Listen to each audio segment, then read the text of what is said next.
Health Authority Chief Executive Officer Martin Damon revealed this when asked by the advisory committee why this money has not been utilized while health infrastructure in the province deteriorate.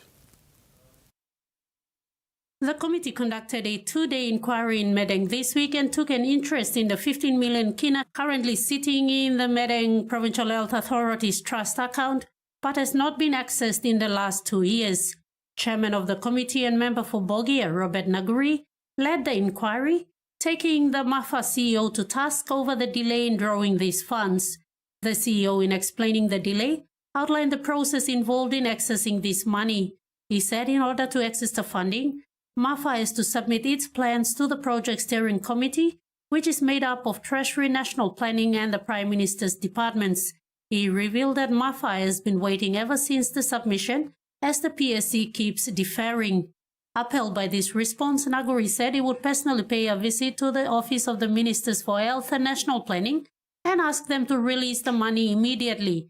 As a Level 5 hospital, Mr. Naguri stated that the infrastructure and environment of the Modilon General Hospital is not conducive, and it is disheartening to see that there is no proper emergency building, as the former building is still under construction.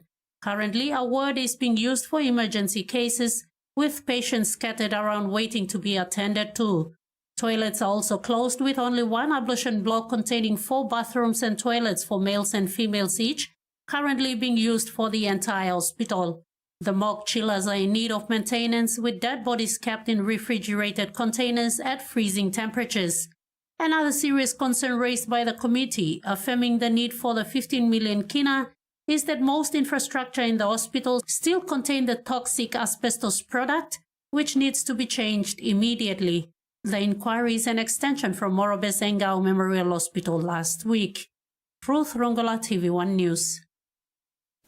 The Board of Management and the teaching staff of Bidiao Primary School in the Rai Coast District of Madang Province have been applauded for their efforts, leading to the completion of an impressive double classroom project within schedule and budget.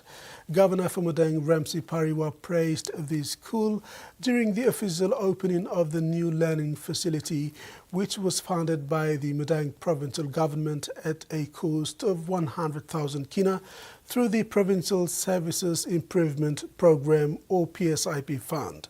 Pariwa was impressed as funding for this project was only released mid this year to a number of schools to assist in infrastructure projects as classrooms and teachers' houses, but most are yet to complete theirs. 14 West New Britain students from Sonoma Adventist College in East New Britain Province returned home safely this week. Provincial authorities in Kimber say students from the University of Goroka are also being repatriated from the highlands to ensure their safety. The students were officially welcomed by Acting Deputy Provincial Administrator for Social Services, John Sitapai, who said the West New Britain Provincial Government is doing everything possible to bring all students home safely, including over 260 students from the University of Goroka. For our students as well across the country, but there's a tension at the moment at Goroka. The government is coming where we have a list. So at the moment as we speak, 2 o'clock today, our 260 students from University of Goroka, we are moving them to Leh as we speak, as we are standing here. The government is coming to support that. Our honorable governor has come in with the support of the 3 leaders. The honorable member of the policy, honorable member of the Mr. Sitapai thanked the administration and the provincial leaders for working together to make sure all students are returned home safely.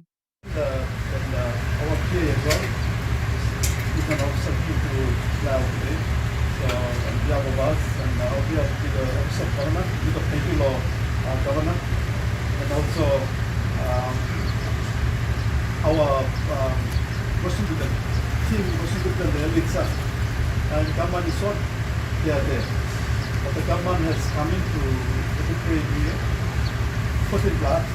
Student spokesperson Benedict Deeden expressed deep gratitude to the West New Britain government for rescuing them from the chaos in Goroka.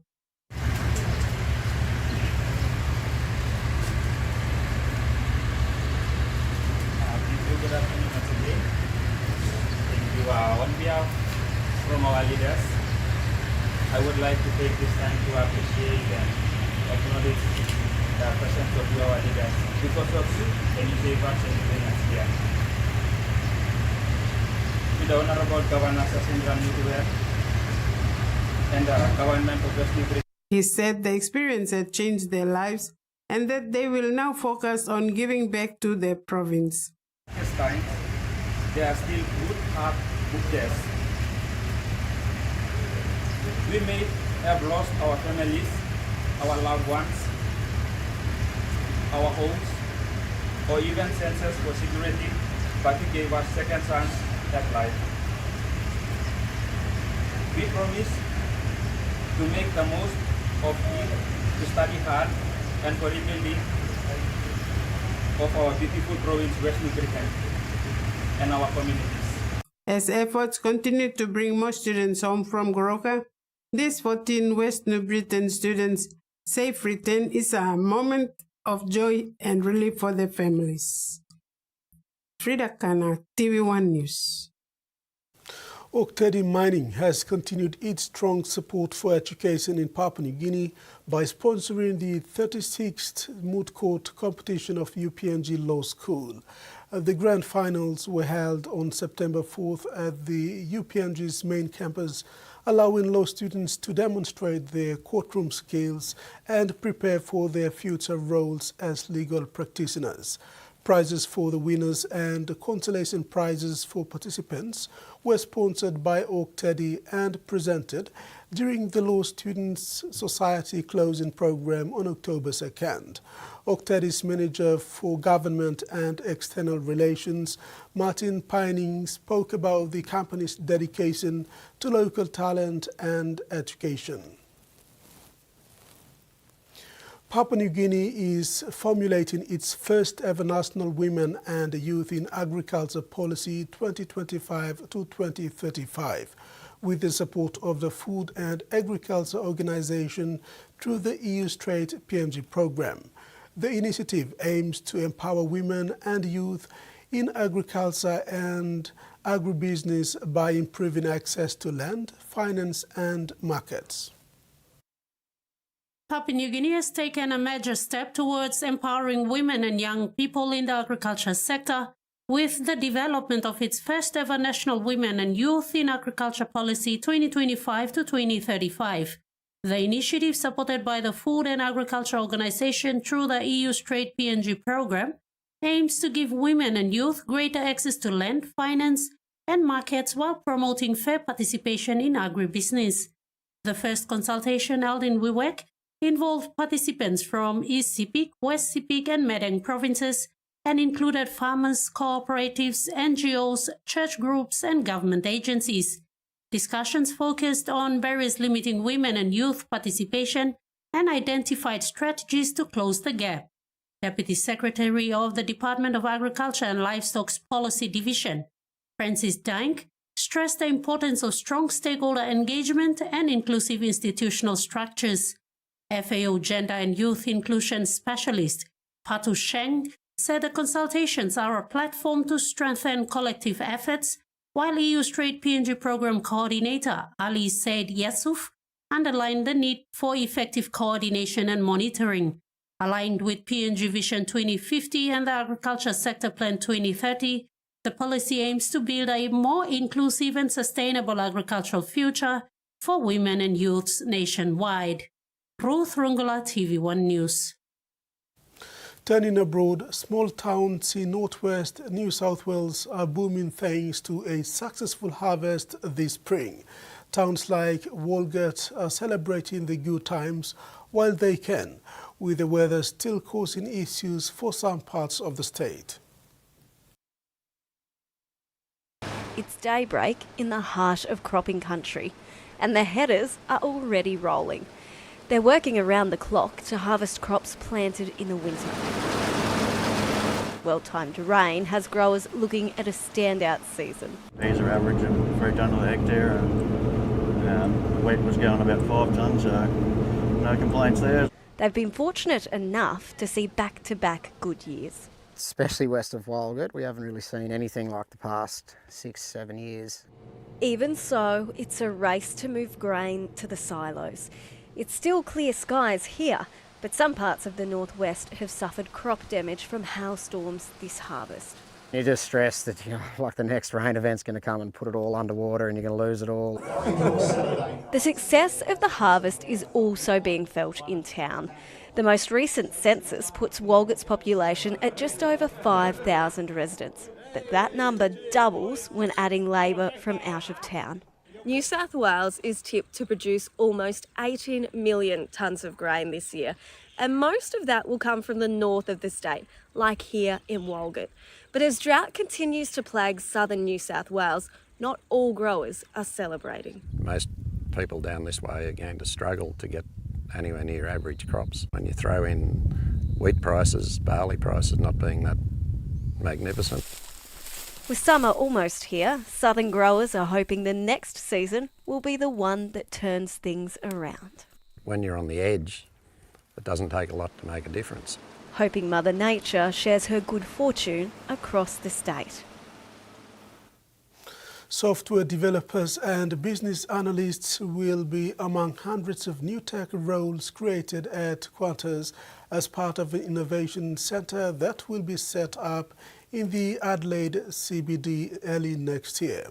The airline's chief executive was in South Australia today to make the announcement, but the details of a deal between the company and the state government will remain under wraps.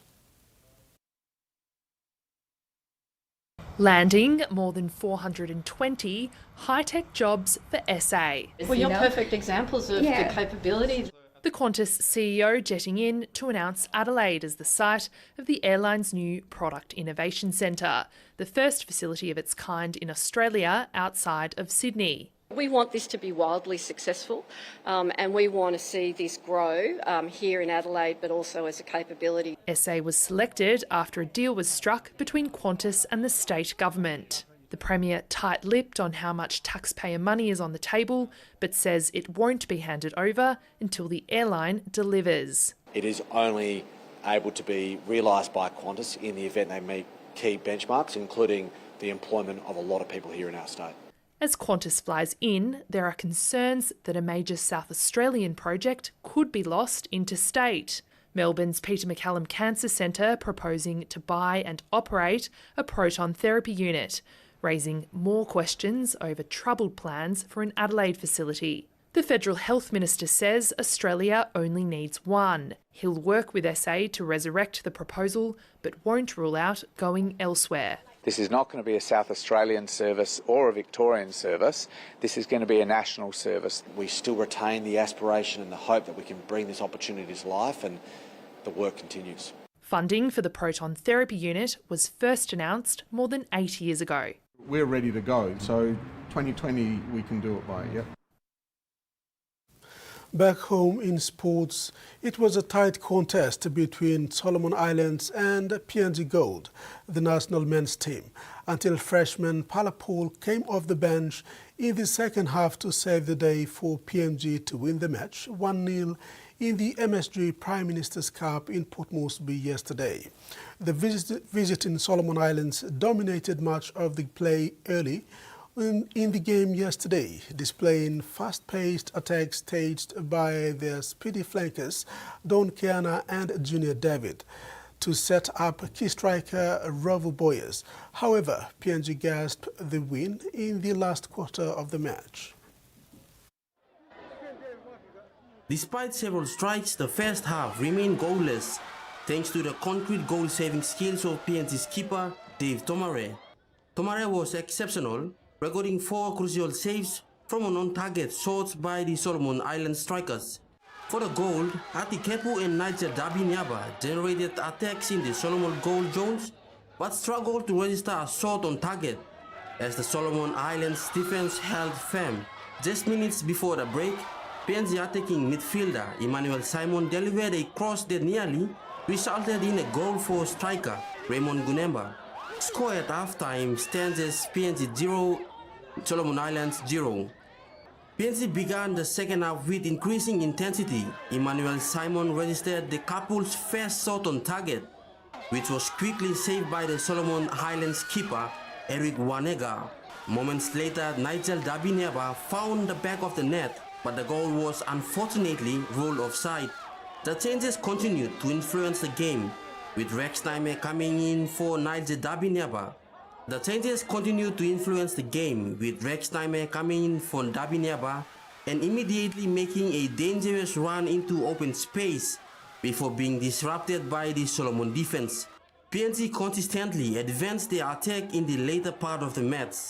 The decisive moment came when substitute Pala Paul came off the bench and scored the winning goal for PNG. The PNG goal ultimately defeated Solomon Islands 1-0 in a tough opening match at the PNG Football Stadium in Port Moresby. Michael Tamtipais, TVWAN Sports. And that ends the news update. Join us at 6 for more.